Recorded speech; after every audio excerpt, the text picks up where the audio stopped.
Okay, so welcome back everybody. I don't always say that, as I said before, but this is the start of a new day's worth of recordings. But I don't always know how I'm going to put the edits in. Okay, so it's the 20th of December 1955, it's just past midnight GMT. So technically it's actually not, because we're in Florida. So I'm like 5 hours behind. So it's actually 7 PM on the 20th of December. Okay, so as I said before, I'm going to concentrate on missions I can actually do. That Corona 13, Discover 13 mission will remain on the back burner. Now, materials when they're coming through the atmosphere may have a red line of 1073, but that means when they turn to liquid. The more advanced, the further along we go along the tech tree, the more tech nodes we actually unlock, the more advanced the materials will become. More capable of withstanding the rigours of re-entry. So I'm going to leave that alone for now. I do think that last flight would have actually got through if I'd have been able to sort of correct its spin, its rotation off retrograde. But because I couldn't actually contact it, no, that's down to comms coverage. If you're coming down really low, you're going to lose every sort of ground station except one that's you're going to fly almost directly over. But I do think that would have made it back. But never mind. We can carry on. So we've got two polar comsats.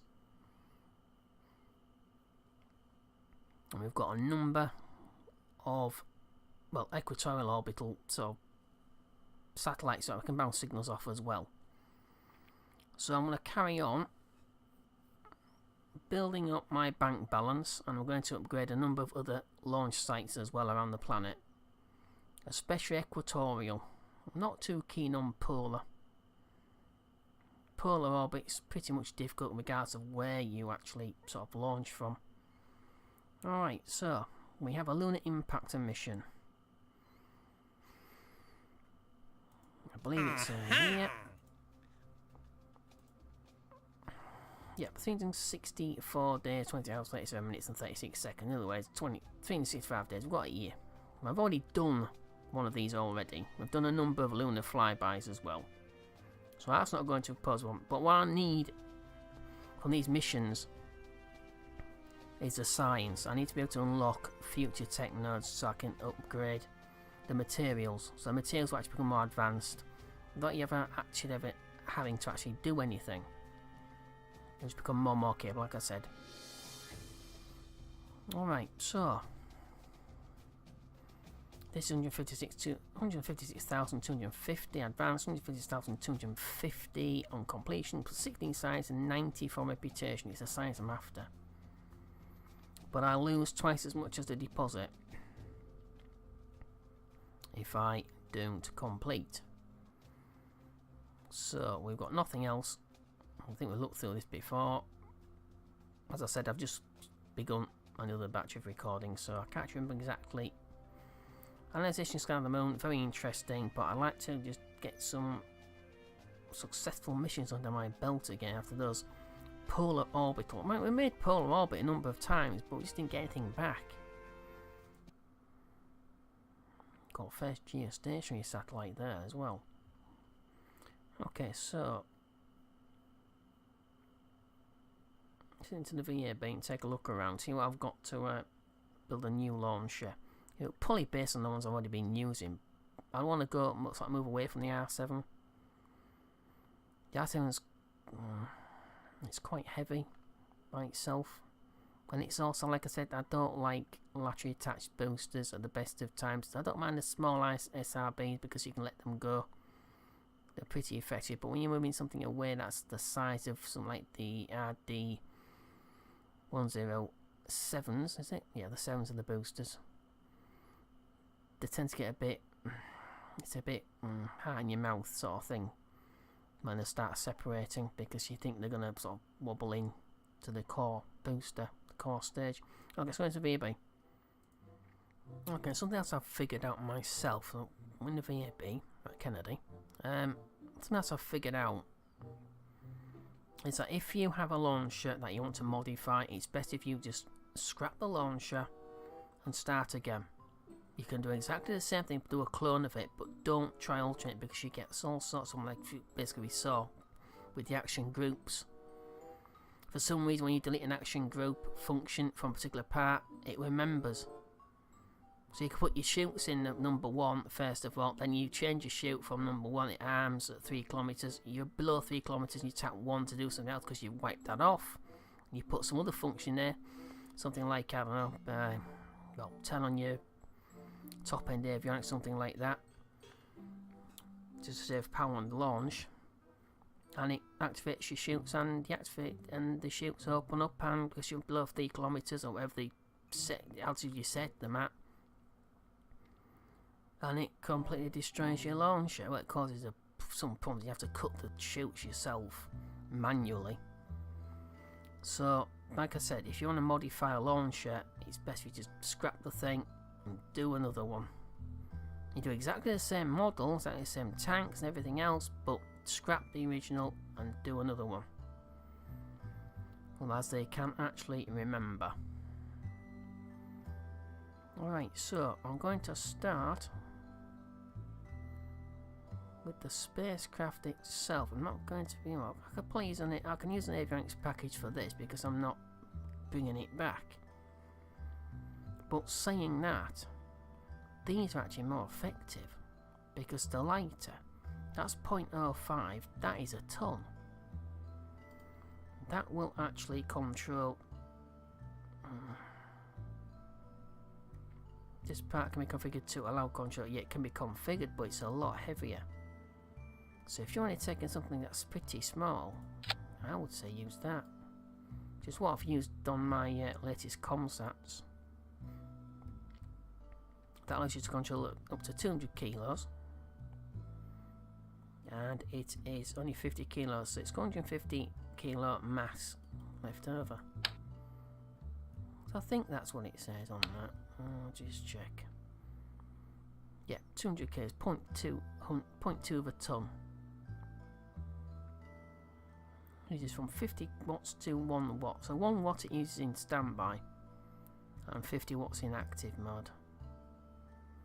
But you can't deactivate the avionics if you're not using them anymore. And it's got an internal little science bay. So that's quite handy if you need something like that. Right. So we need something to impact on the moon. Okay, so I'm going to put the spacecraft together first. Then I'm going to design a launcher to get it to the moon. Don't know. To attachment, or attachment for actually the attachment to what? Never mind. Okay, I'm going to put this little spacecraft together first, then we're going to design the stage that'll take it to the moon, and then its the lower stage, and then the main stage, which is like the first stage. It's going to be, I'm going to try and bulk it the first stage up at least, so, but that may not be possible, so we'll have to see. But I'm going to do the spacecraft first. Okay, so here's the basic spacecraft. Got the 6 solar panels. It has only got 441 electric charge. So hopefully it's going to be enough.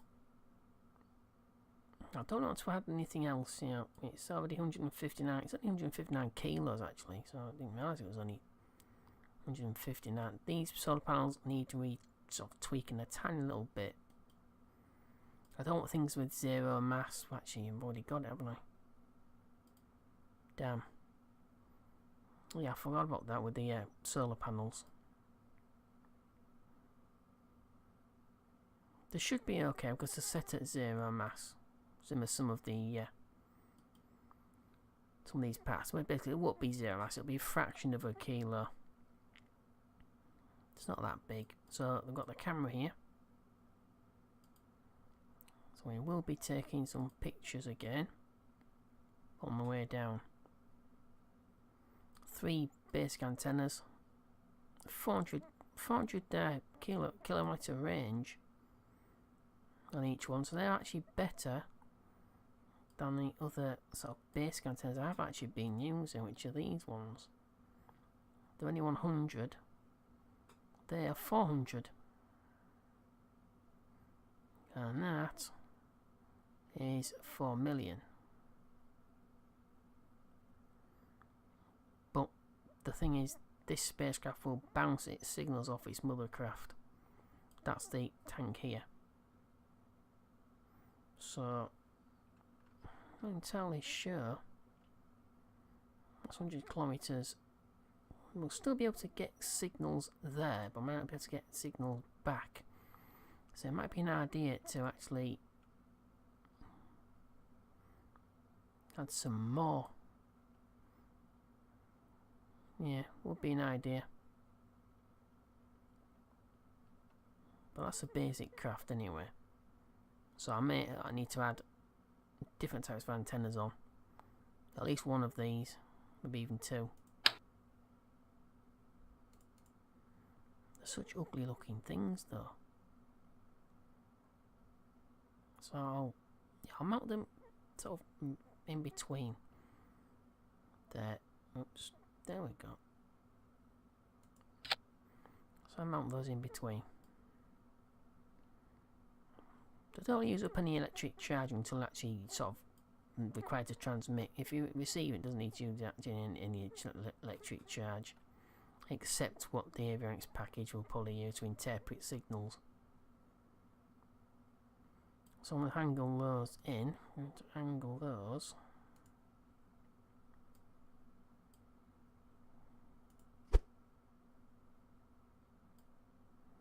It's probably easier said than done.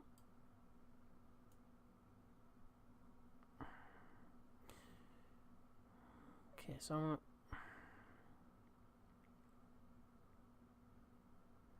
I may even scrap the I didn't realise it was such a low range. I thought 400 kilometres, that's not bad. But then I realised, of course, we're going to the moon. So I may as well get rid of these because it's just going to add more weight on, more complexity and more power requirements. But the camera is going to be taking pictures of the top of the antennas. Start deployed. Yeah, no. Let's start them all deployed. Yeah, they're nowhere. They're gliding. Yep, really gliding, aren't they? Just pretty obvious. Okay, but this basic package is about 150 something kilos. It's not much at all.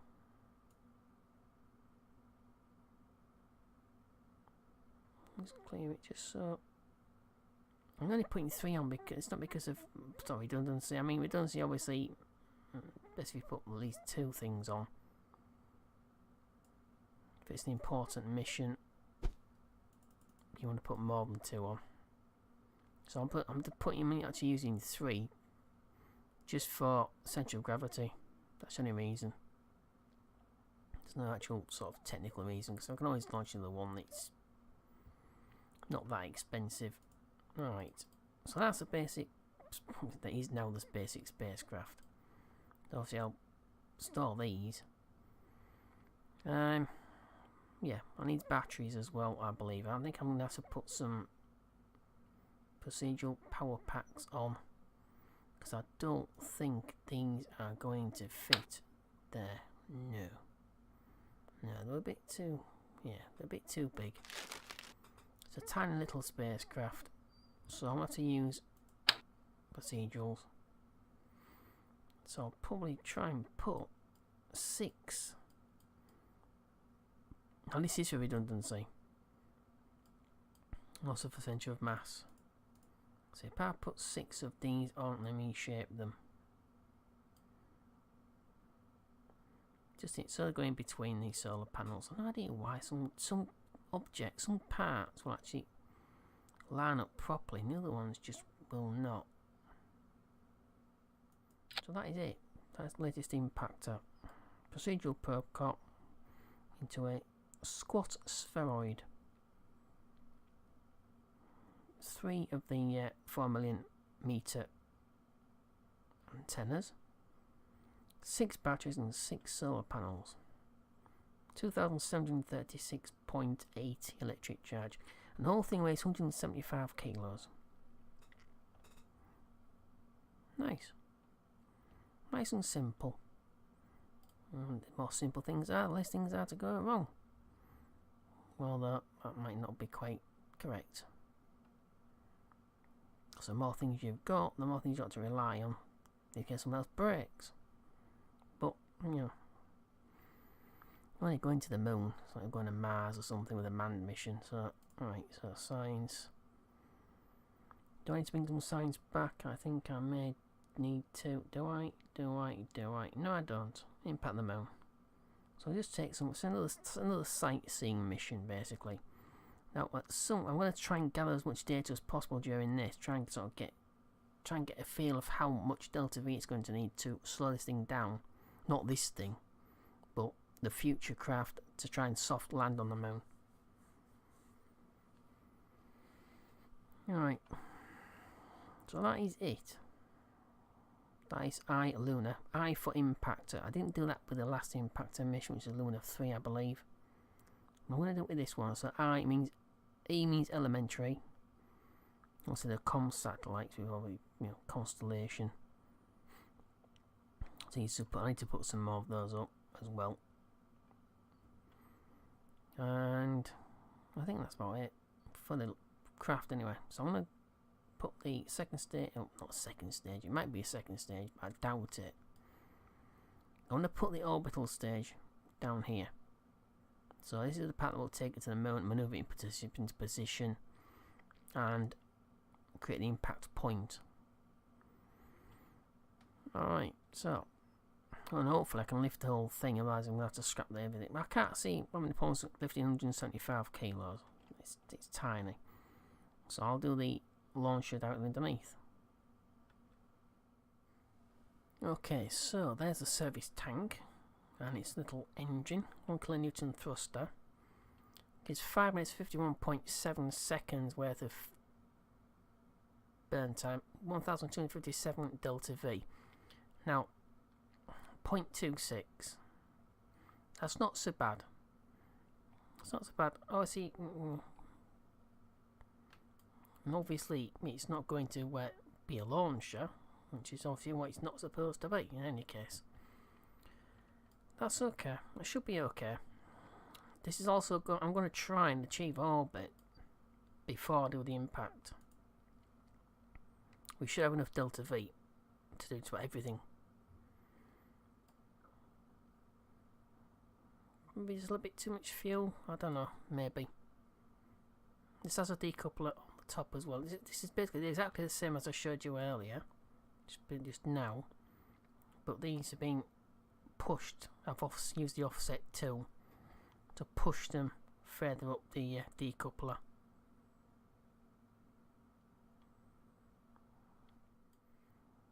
Alright, so I'm going to carry on. Oh, sorry if I'm boring people, I just like to explain what I'm doing. After all, this is a let's play. It's not a highlight reel of launches, things like that. It's not what I'm doing. Right, I think the VAB is big enough. Alright, so the first stage of the actual launcher from the top to the bottom comes up next.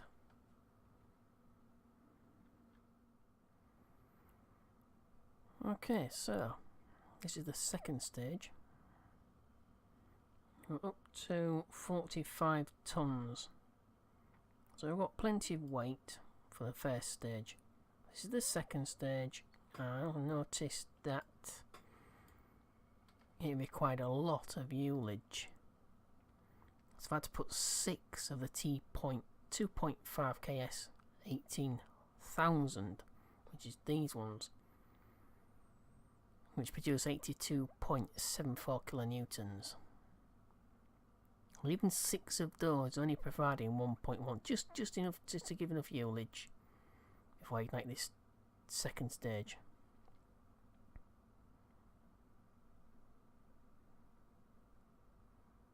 Alright. I've no idea why we've got 2 entries for the 1 kilometer thruster there. With the mouse button. Yeah, didn't know you could do that. Interesting.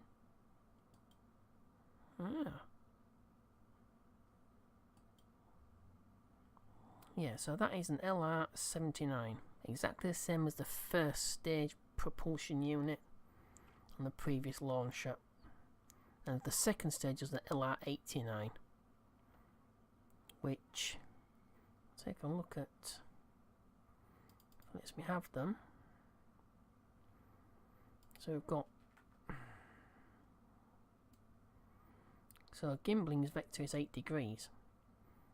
On the LR-79 it's only 5, I believe, which is why I think it was going off prograde during launches. It's not too bad. It's not that bad. Yeah, it's only 5 degrees, but I'm not actually telling you if it's 5 degrees all around, or it's in one single sort of one vector. If it's pitch or roll, pitch or yaw, sorry. If it's just pitch. So I'm going to carry on with this and bring it back when I've finished the first stage. Okay, so this is the launcher. I've had to sort of tweak a little bit here and there. So it's got 3 main engines on the first stage. It's got a single engine on the second stage. And the first stage has got 3 LR-79s, which provide 1.33. Wait a minute. Sorry, 1.17 at the launch pad. The burn for 2 minutes and 11.7 seconds. They're actually they're 8.3 seconds short of the maximum burn time, which is 2 minutes 45 seconds. Actually, no, a lot longer, aren't they?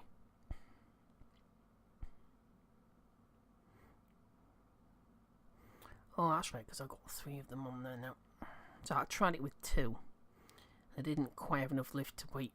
Well, it's like thrust to weight ratio to get off the pad. It was 0.98, so I didn't want to go fitting SRBs again. So I opted to put a third one on. Alright.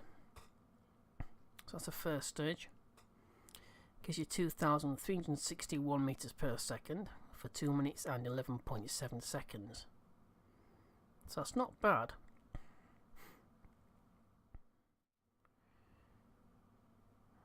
Okay, so that's that. Action menu's done. Staging checked. Accept the fairing. Actually, no, the fairing's about, let's say it's about right. When the second stage ignites, just like before. So antennas are attached. Fairing set. Staging's okay. Final stage doesn't actually need any ullage because the motor provides its own ullage by dumping fuel. Okay, 14,982 in funds.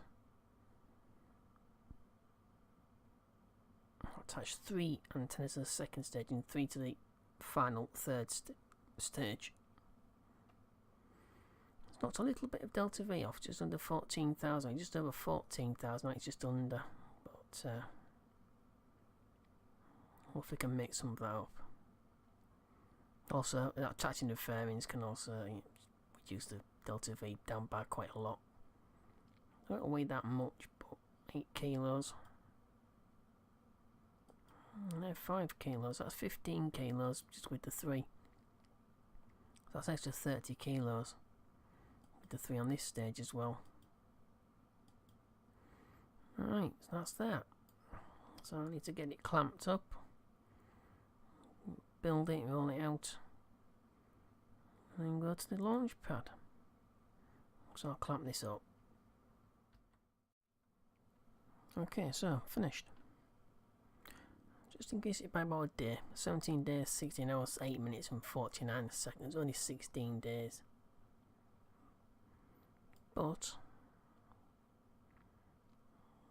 there's a tiny little red light, which I think it's going to be red anyway. I moved all the, it's just a point light. So I just took blue and green off, just left the red up full. So hopefully it should be red. And the 4 search lamps, illuminators down there. And something I've not used yet, and that I should have actually started using straight away. On top of engine light, which I should have installed straight away as well, which I intended to. But it's all installed now. There's the vapor vent, which I've not actually used yet. It's actually quite good visually. So it adds a little bit of a nice touch to the launches. So that's it. So that's 3-stage launcher. I've no idea what to call it. It's based on the LR79s, so you could call it. What's LR79 for? For Thor, isn't it? If I call it Thor 2 or Thor 3, because it's got 3 motors on the first stage, maybe. I don't know. At the beginning, I'm not very good with names. Yeah, the same components of powered Jupiter. Also has the S3D, which powered Jupiter, Juno 2, powered Jupiter, Thor, and Thor Delta. So I'll call it. Well, Delta means 4, doesn't it? Thor 4. So you could call it the Thor 4, Thor Delta. So mine's a Thor C, Thor Charlie, or Thor C. Which means 3 first stage LR79s. Maybe? Yeah, I don't really know. It's just going to be called whatever the mission's going to be called up there. Well, I don't need it anymore, just delete it or save it as I have the R7 in here. So that'll be stage for sounding rock, which I don't think I need anymore. But you never know. And then the Semyoka one, so that's a basic version of the R7. Right. I forgot to save it. Not going to take long. Yeah, just slightly disappointed. I just added a little bit. The main chunk of Delta V that was lost was because of the fairings. Hopefully when the fairings go after the first stage decoupled and the second stage ignites properly, can let that go. Although I keep forgetting that on the other launchers. We'll be using the other launchers as well, because this is overkill. For launching something like a communication satellite, it's just not really worth it. Costs a lot of money in comparison. Not that much more though. They're about 10,000, I believe, if I remember rightly. Right, so I'm going to build this. Don't think I've forgotten anything. I've got the antennas. Got 3 antennas on each of the third and the second stage. That's 6 antennas, so that's a number of backups. Right, so I'm going to build another launcher. That can stay where it is. Something else I figured out as well. If you're having problems, like I said, about ghosting settings, like if you modify a launcher, try doing that between each time. Click new craft. I found it to be of benefit sometimes. Just sometimes. It's always best to sort of leave the FVAB actually once you finish building something before you come back in and do something else. So that's what I'm going to do. I'm going to launch a communication satellite as well, so I'm going to build that alongside the Thor 3, I'm going to call it. Don't ask what happened to Thor 2, because I don't know. Okay, let's go back outside. Okay, so all done. Clamped. Back up. Searchlight on that. I'm not going to put a flood of the damn things on. Not on this one. I'll put the beacon there. I'm hoping that sort of shines red It should do.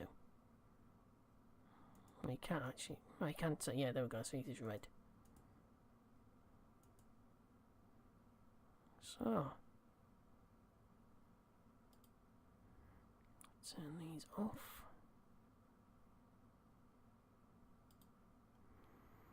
Okay, save that. I'm going to build 4 of these. See, make sure it actually adds them on properly. Put that down there. VAB.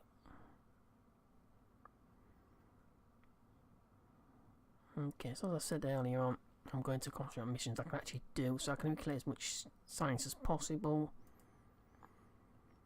rather than banging my head against a brick wall, fighting against effectively the limits of the material I'm trying to bring through the atmosphere. So I can accumulate as much money and science as possible. I can also open up more launch sites and upgrade the existing ones that I've got.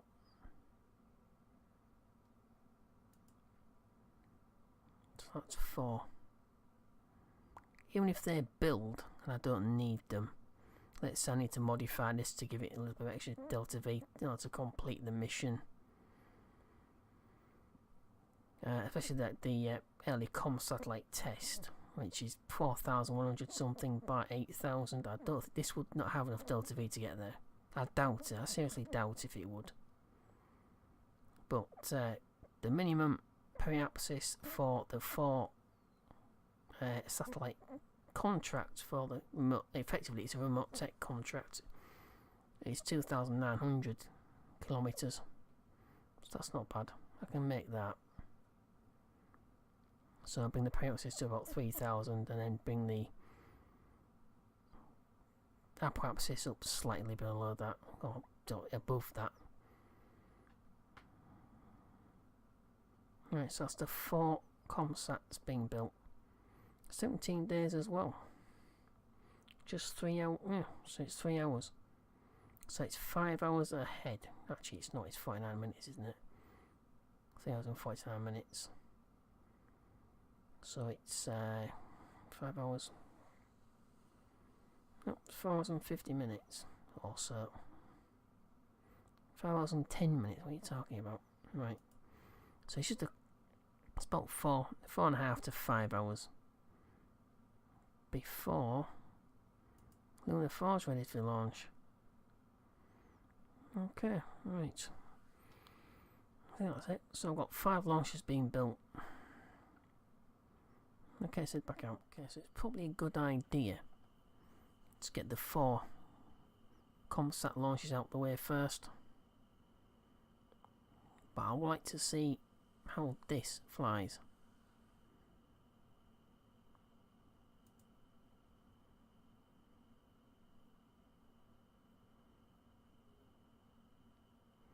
So this will actually finish first, so got a few launches coming up then. Not sitting in the VAB for endless amounts of hours, trying to get something to work.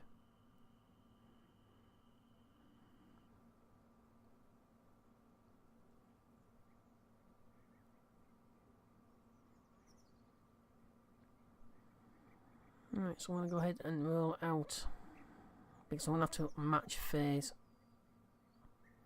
with the moon in order to launch Luna 4, the impact mission. So I'm going to roll out 5 hours and 22 minutes and 16, 15, 14 seconds. So I have a few days gap between the second constellation version, the first version of my ComSats will be ready. So a bit of a gap there. So that's also ready now. That's the thing about having Model 1 Launchpad. I mean, Vandenberg's a little bit too sort of north to make sort of polar.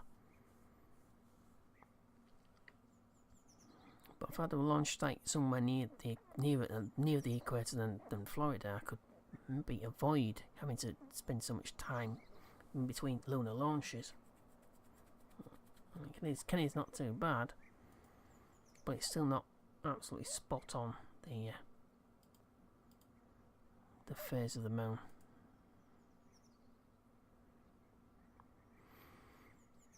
Launch pad 1, so I've got Constellation 8 ready too. So let's go and launch the first of the ComSats for the 4 ComSat network. So this has got to be minimum 2,638.955 kilometers. That should be fairly easy for those launches to achieve. And they've all got to be the same. And they've all got to be in touch with each other. So 1 got to be in touch with 2, 2's got to be in touch with 3, 3 with 4, and 4 back with 1. 3 doesn't have to be in direct contact with 1 though. In effect, just wants you to create a, well, I wouldn't say geostationary, but station with its own sort of counterparts, which is where Orbital Decay comes in handy, because you've got your own station keeping. Alright. Okay, let's head to the launch pad.